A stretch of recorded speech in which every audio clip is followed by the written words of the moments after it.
welcome Edwin.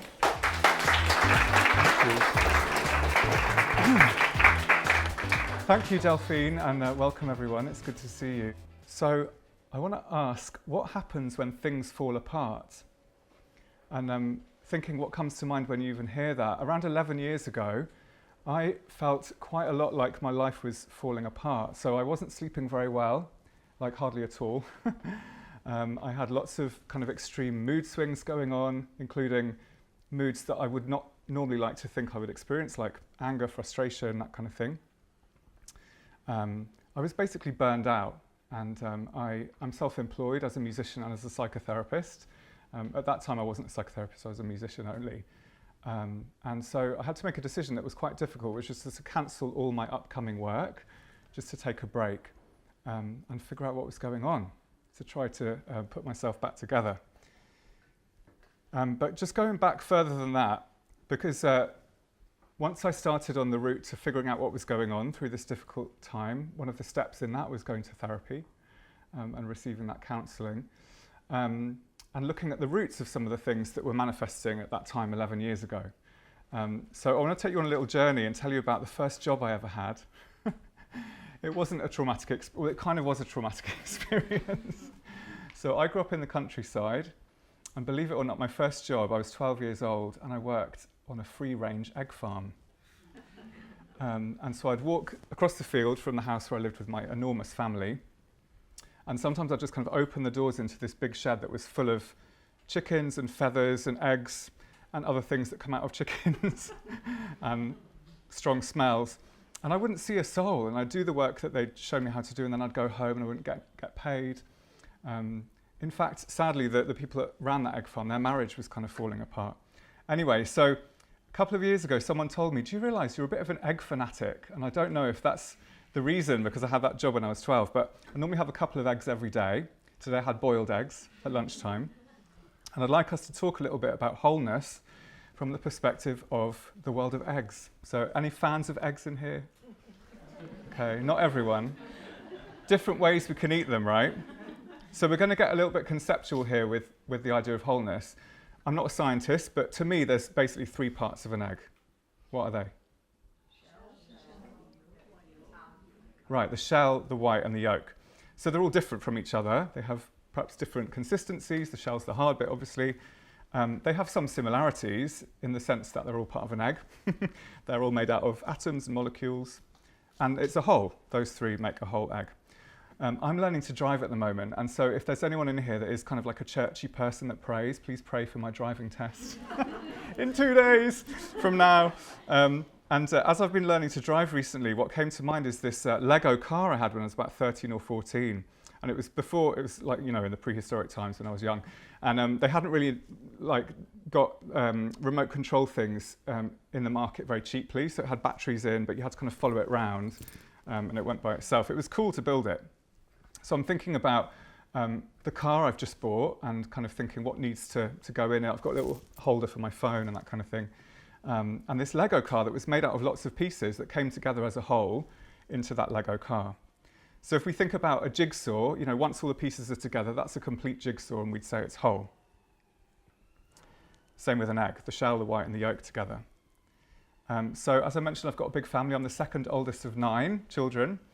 And so there were times growing up where my parents needed to try and reach a unanimous agreement in the family about a plan that we were making or something like that. And that was kind of hard to do.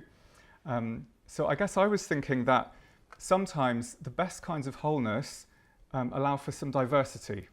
So if you imagine a jigsaw puzzle where every single piece is exactly the same curves and bits cut out, same print on the front, they basically be bathroom tiles, right? Kind of boring. Whereas with an egg, the different parts, or the Lego car, or in my family, you know, the different plans that people wanted to make, if there was room for all of them, then that was kind of a different kind of wholeness.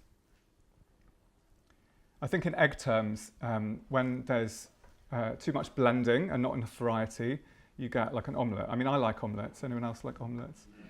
But it's obviously different from a boiled egg or a fried egg, right? In my family, we also had chores growing up. There was a lot of us. We didn't have an electric dishwasher. My parents used to joke, we've got 9 dishwashers. That was me and my siblings. But there was kind of a useful division of labour, so in that wholeness of the family, like there was a distinction made between this person today, you're going to do this, you're going to be the one sweeping the floor, you're going to be the one washing the dishes, you're going to be the one rinsing them and putting them on the drying rack. And so I would say that in the midst of wholeness, it's helpful when we have division in order to distinguish and kind of make distinctions. So we hear about division of labour. If you think about that jigsaw again, I don't know if you've ever done a big jigsaw where there's like a corner and all it is just sky, the same blue colour. And there's not much to distinguish those different pieces apart from the shapes. That's the only way you can do it really, is to try the shapes. What about in egg terms? Anyone a fan of meringue? When you separate the white and the yolk, then you can make meringue. If you put the yolk in, it's not going to be the same, it won't work. Or if you just take the yolk, you can make mayonnaise. I love mayonnaise. But if there's white involved, then it won't be mayonnaise, it will taste different. So we sometimes need that division as well. A little story about division from my family. So I don't know how many of us were born at this point. Probably not all 9 of us. Definitely not all 9 of us. Do you remember those little tiny Mars bars? They used to be called fun-size Mars bars. And they're so small that my dad would call them misery-size Mars bars. So one time in my family, we were arguing about who was going to have this Mars bar. So let's say there were 6 kids at that point. In the end, my mum, out of desperation, got a knife and she cut this tiny little Mars bar into 6 pieces. And by the time she'd made like the 3rd cut, we were like, no, don't cut anymore. Like, I'll give up my piece. They can just have the other half. So that, to me, felt like a kind of division that wasn't right. It wasn't about making distinctions or you have your bit, you have a different bit. It was just kind of fragmentation.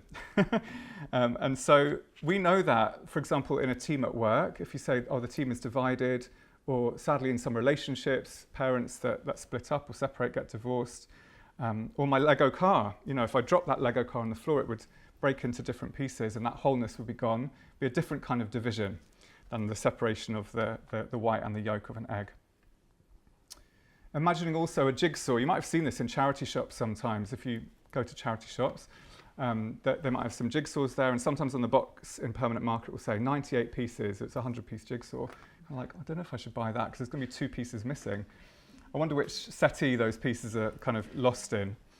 But if there's bits missing, then we can also say it's not whole, right? So we're starting to see how wholeness is perhaps to do with all the parts being present and correct, and also those parts working together in the right way, and that there might be variety and distinction between them. So I'm going to suggest as well that a lack of wholeness would be when not all the pieces are present, or they're not fixed together or fitting together or working together in the right way. I believe that in our lives there's something that we just kind of like about wholeness and togetherness. Obviously, when we think about nations, we don't want conflict. We want there to be harmony. Even in our language, for example, plans that we're making, you'd hear people say things like, yeah, things are coming together really nicely, right? We don't say, yeah, things are becoming more and more clear and distinct and separate. It's kind of an analogy, like when plans are being made, that we kind of almost visualize it as things coming together. I would contend as well that suffering, which we all experience in some way in our lives, is directly or indirectly related to a lack of wholeness. And I don't know where each of you are at in terms of faith or your worldview and your philosophy, but for me as a person of faith, I would see that as a wholeness that once existed that was broken at a certain point. And so there's suffering because there's a lack of wholeness in my relationships with other people. There's suffering because of a lack of wholeness in myself, like different parts of myself that don't necessarily work together the best way, like getting up in the morning is a struggle. My body won't do what my mind knows it needs to. There might be a lack of wholeness between me and creation, and we're seeing that now with the effects on the environment and things like that. And then also, for me as a person of faith, I'd say like a lack of wholeness in my relationship with God, with the Creator. And I was thinking, okay, so what's the opposite of wholeness? I'm kind of saying that it's like an incompleteness, or it's a sort of disintegration. When I asked Google, the oracle of truth, guess what it told me? Shall I just zip through these words? illness, sickness, unsoundness, weakness, infirmity, feebleness, debility, disease, unhealthiness, disorder, condition, lameness, ailment, malady, decrepitude, trouble, frailness, and sickliness. So that was on a particular thesaurus website that Google pointed me to. So what I noticed about that was that it felt fairly like biological, fairly medical, all of those words, right? It's almost, because I put in what is the opposite of wholeness. And so I think that leads us then to just to thinking about personal wholeness. What does a whole person look like? What does personal wholeness look like to you? Should we start with the body? That's where Google led me. So any guesses as to how many, so some of you might be medical people, I'm not a scientist, but any guesses as to the number of organ systems in the human body?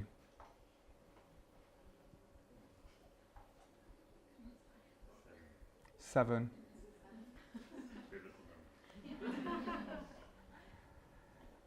So apparently it's 11. Do you want to hear them? 7, 11. I can't even pronounce some of these words, honestly. The first one listed again on Google is called the integumentary organ system, which is basically skin, hair, and nails. Anyway, so there's 11 of them, and I'll just give you a couple more. Skeletal, that's our bones. Muscular, our muscles. So there's kind of a distinction that Google, at least, and I guess most people in the medical profession would agree on, that there's 11 or 12 if you understand that the reproductive system is 2 different systems, male and female. So there's kind of agreement, I guess, in that, largely. Maybe there are people out there who don't agree with that. We take this on faith, especially if we're not medical like me. I've never seen my brain. When a woman goes for an ultrasound and sees the baby, she's actually seeing an image of the baby on the screen. She's not actually seeing the baby, right? Not the matter of the baby until it's born. So we take on faith this idea that we've got those 11 or 12 organ systems.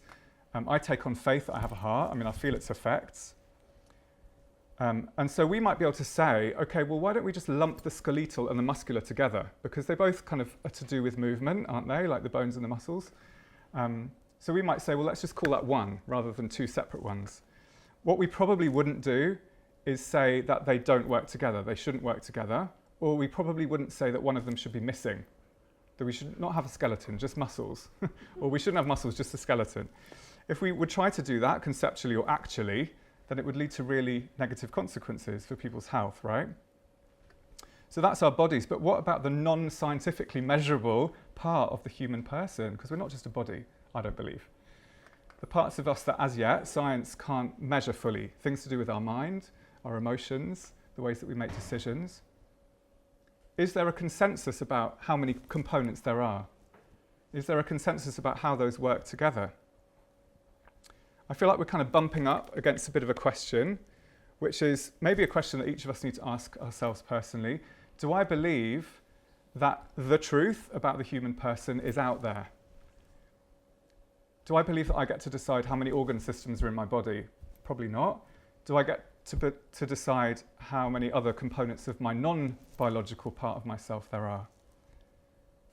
So I would say that our vision, culturally, for what a whole human person looks like is itself fragmented because we don't necessarily agree on that. So for example, there would be people who say that the person you are and the body you have don't necessarily fit together, they might not match. There might be people that say, well, yeah, of course we have a mind and we have emotions, but we don't have a soul, we don't have a spiritual part. So into that space where there isn't necessarily consensus about the part of the person that isn't material, I'd like to just offer something that I found helpful. And this comes from a couple of different sources I'll tell you about as we go along. So of course we have our body. That's the part of us that enacts and carries out our life and our decisions. And then we have our emotions. And so I'll just tell you a little story about our emotions that I found helpful in this context. Imagine a child loves ice cream, sees some ice cream. The ice cream evokes the emotion of love in that child, which leads quickly to the emotion of desire, of wanting the ice cream. And then if the child goes and gets the ice cream, it will experience the emotion of joy. And if it can't get the ice cream for some reason, it will experience sadness, the opposite of joy. if the child sees something it doesn't like, for example, mushrooms, a lot of children don't like mushrooms, then it will feel the opposite of that love it felt with the ice cream. It will experience hate of some kind. That's a bit of a strong word, but maybe some disliking. And then the opposite of desire, aversion. It will want to move away from those mushrooms, like push the plate away. But if it's forced to eat the mushrooms, again, it will experience sadness. So that is one set of emotions that this 13th century philosopher and theologian called St. Thomas Aquinas identified. And those emotions are to do with pleasure and suffering, or like dislike, displeasure. And then he also identified a second set of emotions, which I'll tell you about now, which are a little more to do with how we get to the things which give us pleasure, or how we avoid the things which give us displeasure. So imagine that kid, it sees the ice cream, and its parents say, yeah, go ahead, here's the money, you can go and buy that from the truck. And then it's walking along, and suddenly into its path leaps a big dog, barking, looking kind of vicious.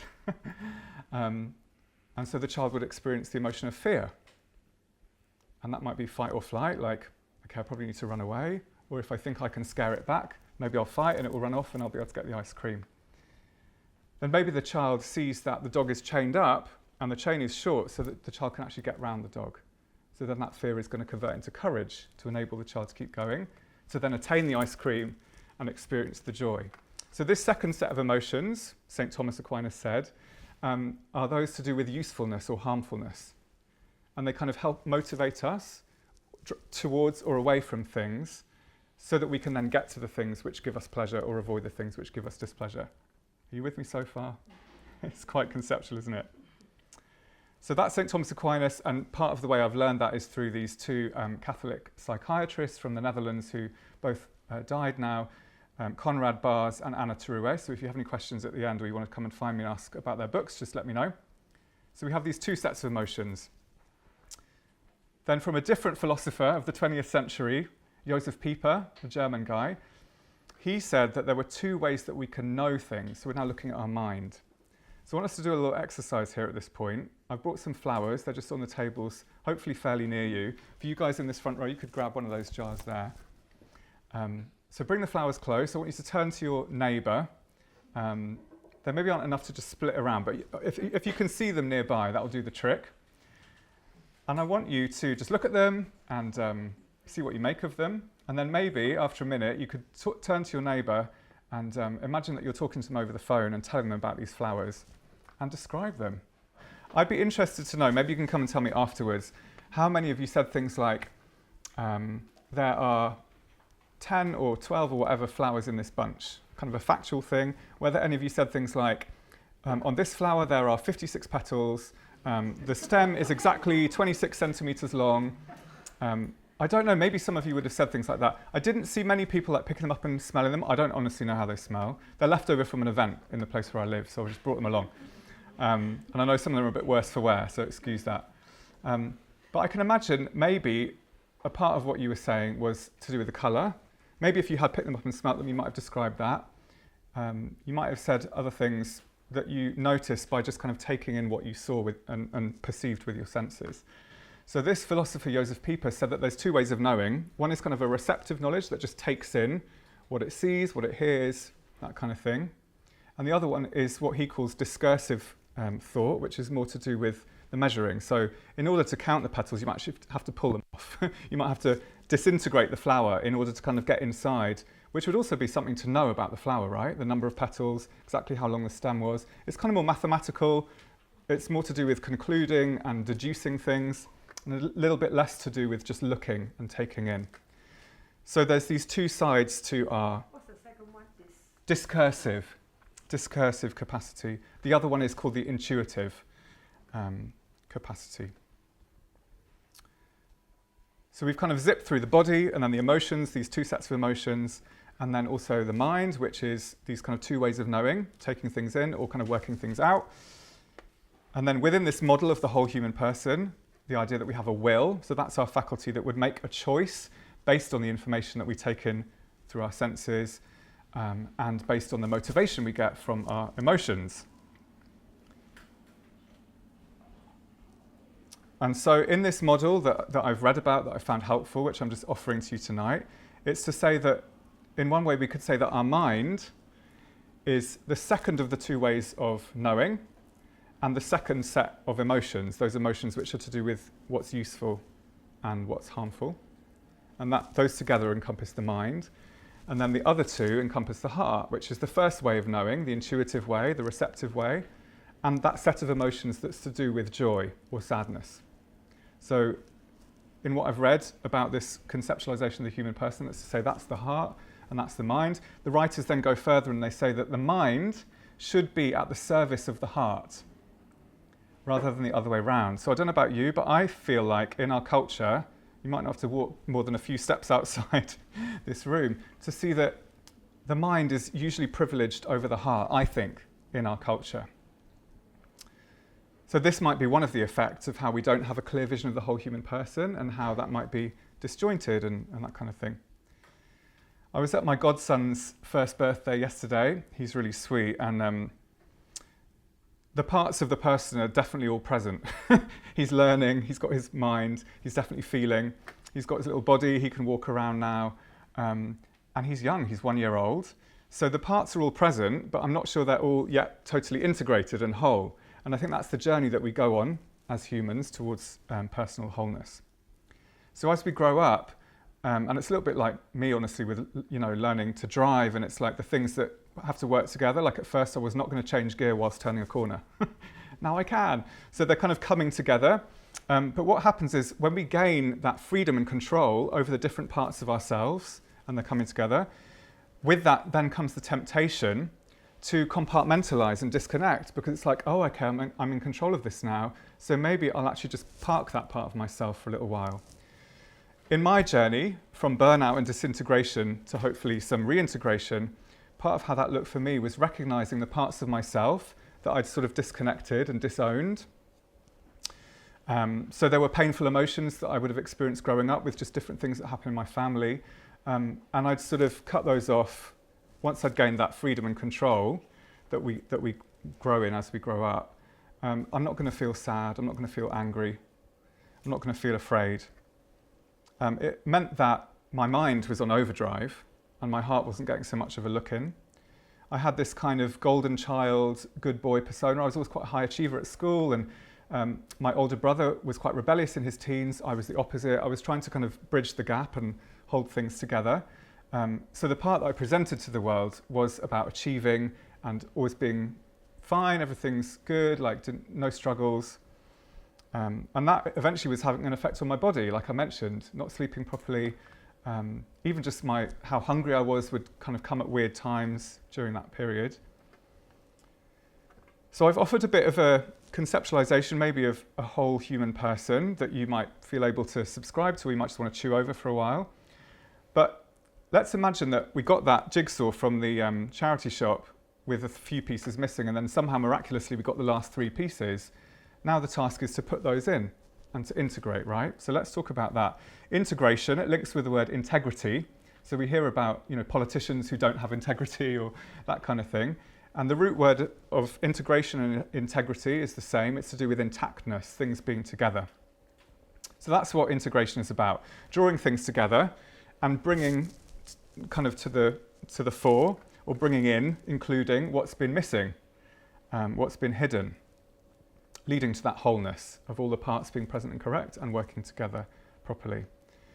So I believe that one experience that is particularly useful for integration is music. My first training was in music, so we're actually going to do a little musical exercise now. And I want you just to notice the PTSD symptoms rising in your blood pressure.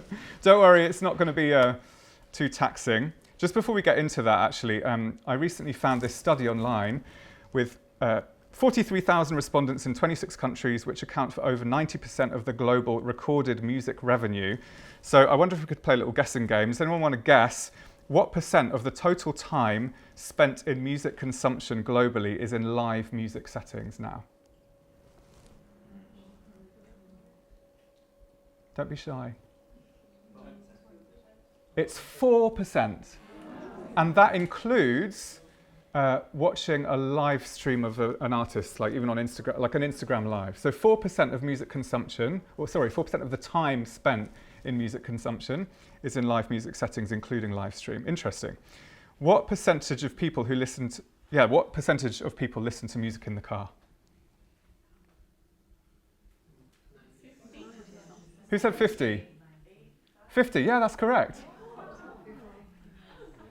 And once I've got my driving test, I'll be part of that number. What percentage of people in this big study said music is important to their mental health? 70, yeah, 71. This isn't in the study, but I looked it up. How long has recorded music existed for? How many years? 1,000 years, plus, longer than that.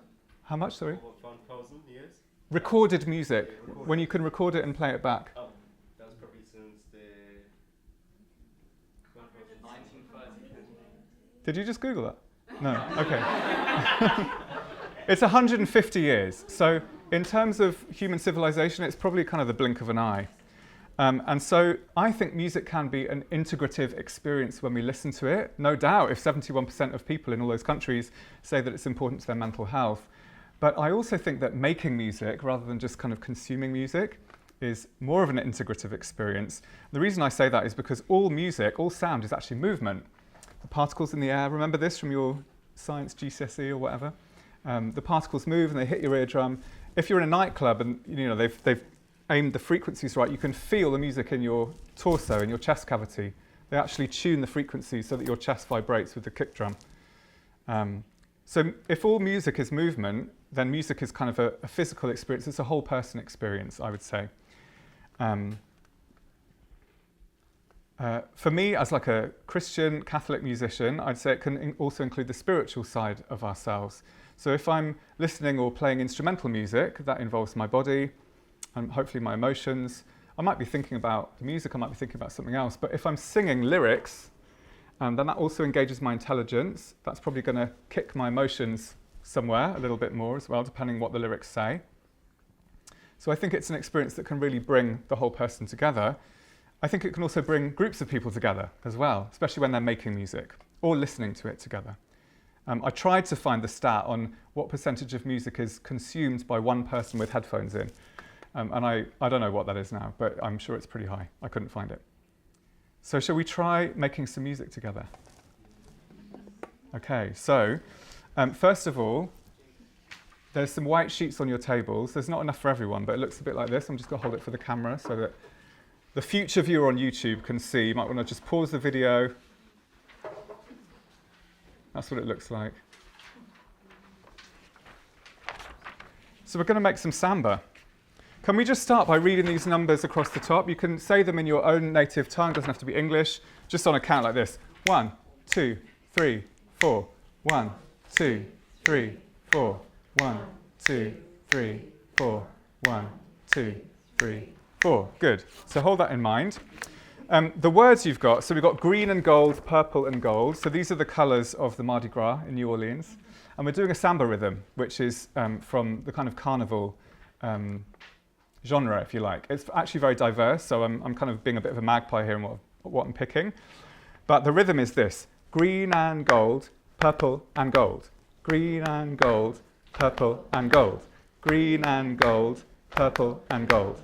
Green and gold, purple and gold. Okay, so what I want you to do is count with your finger like this: 2, 3, 4, 1, 2, and then say the words at the same time. Green and gold, purple and gold. Green and gold, purple and gold. Green and gold, purple and gold. Green and gold, purple and gold. Good stuff. Should we go down to line B, where on the same count it's going to be gold, green and gold, purple and gold. So it's the same words in the same order, but they start on beat 1 instead of, or gold comes on beat 1 instead of on beat 2. So should we count first? 1, 2, 3, 4. Here we go.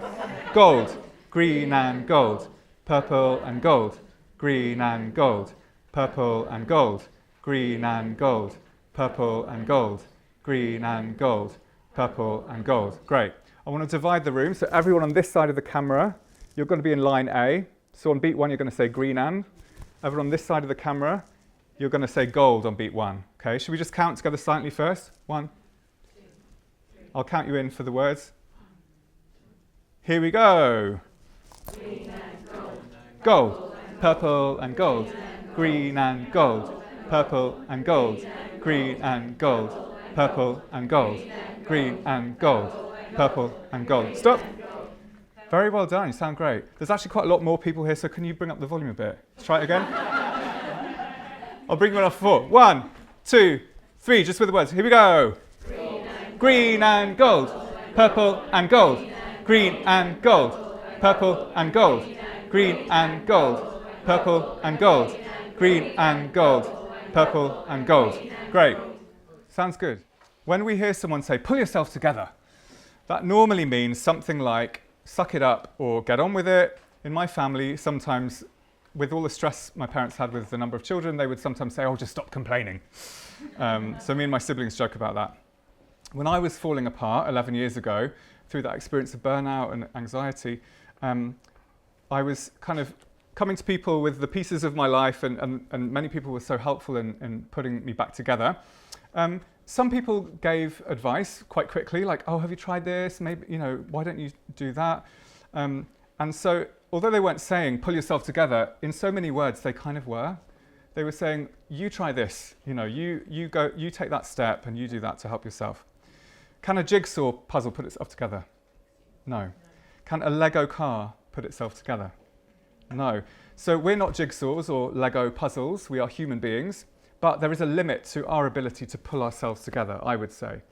And so I think that in that place of the limits, we need sources from the outside in to kind of help put us back together. There's a little bit in the Bible, in the book of the letter from St. Paul to the Romans, where he writes, though the will to do what is good is in me, the performance is not, with the result that instead of doing the good things I want to do, I carry out the things I do not want to do. I can resonate with that personally. Maybe you can as well. The sense of like, I'm not really able to fully keep myself on track and to have all the parts of myself aligned in the same direction. So for me, as a person with Christian faith, I believe that disintegration entered and still enters the world because of human choices. I also believe that the truth about personal wholeness is out there because we were designed by a loving creator. That's my belief. And so I also believe, therefore, that the source of integration is ultimately in him. And I also believe that entering into our world as God made man, Jesus, a perfectly integrated whole person, that he experienced the disintegration of suffering and death. We kind of said to him, we want your miracles, but we don't want your challenges. We literally kind of tore him apart, and even in his body on the cross. That's how the story goes. And he took that disintegration on so that he could clothe us in his integrity in exchange. So for me, that kind of integration process did include therapy, it included a support group I was going to for a particular thing I was battling at the time. It really involved slowing down so that my heart could emerge out of the kind of overdrive of my mind. It would have also involved journaling, just to kind of write my thoughts down, and that's been useful reading back to see what was going on. And I'd say developing close friendships as well. So those were some of the outside-in sources or channels of integration that God gave me. And it meant that I could bring out and name those disowned and disconnected parts that I'd mentioned, the part of myself that was anxious, the part of myself that was angry actually about this thing or that thing that had happened in the past. And over a slow period, a long time, I would say that it led me to a place where I felt a lot more solid in myself, kind of whole. That's a word I could use to describe it. I felt able to be more authentic, like to have all those parts present and correct. Not just the good boy, golden boy, high-achieving persona that I'd had maybe for much of my life, and really just a sense of being more fully alive as a result of that integrative process, which of course is a journey I'm still on and will be. And so just to summarize today and to kind of encourage you as we move into the next part of the evening, we've explored wholeness using concepts of eggs and jigsaws and that kind of thing. And I've suggested that we kind of like wholeness and we suffer without it in many cases. And I've argued that it can be difficult in our culture to find a clear picture of what a whole human person looks like, or wholeness generally. I then shared a model of the human person, which helped me It helped me develop that picture, and I hope it may have helped you as well. And then I described a little bit how music can be an integrative experience, and we tried that. It brought us together into this amazing orchestra, just for one night only.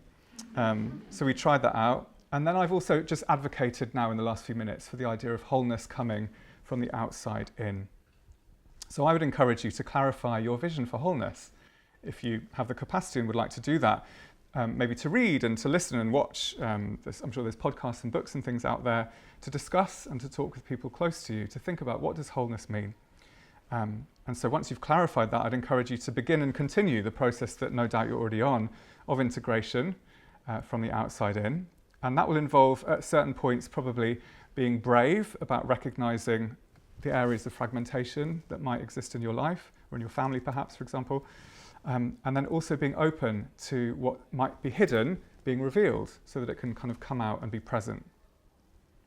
And prepare for an adventure in the process, which might sometimes feel like a bit of a rough ride, like me at my first driving lesson, but ultimately a more fulfilling life, which is what I believe each of us in some way is searching for. Thank you very much.